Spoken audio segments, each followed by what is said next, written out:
সংগ্রামী তৌহিদি জনতা এই পর্যায়ে অত্যন্ত গুরুত্বপূর্ণ বক্তব্য নিয়ে আসছেন বাংলাদেশ খেলাফত মজলিস ফেনী জেলার সংগ্রামী সভাপতি হযরত মাওলানা জসিমউদ্দিন সাহেব।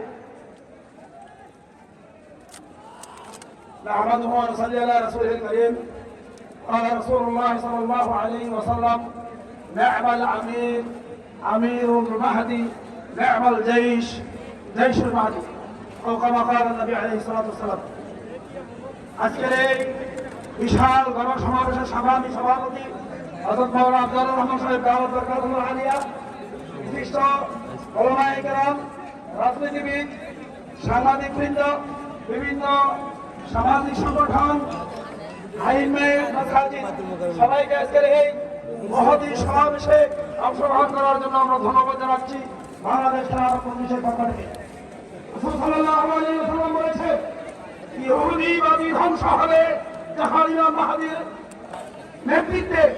যেই যুদ্ধ হবে সেই যুদ্ধের সূচনা হয়েছে গাজা এবং ফিলিস্তিনে বাইতুল মুকাদ্দাসকে ধ্বংস করার জন্য ইহুদিবাদী আক্রান্ত আর ষড়যন্ত্রের মাধ্যমে গাজাকে নিষ্পেষিত করতেছে। এই যাবৎ প্রায় ৬০০০ গাজাবাসীকে শহীদ করা হয়েছে। সুতরাং আমরা ফিলিস্তিনবাসী এই গাজা এবং ফিলিস্তিনের সাথে সহযোগিতা করার জন্য ওই জেহাদে ত্যাগে অংশগ্রহণ করার জন্য প্রস্তুত আছি।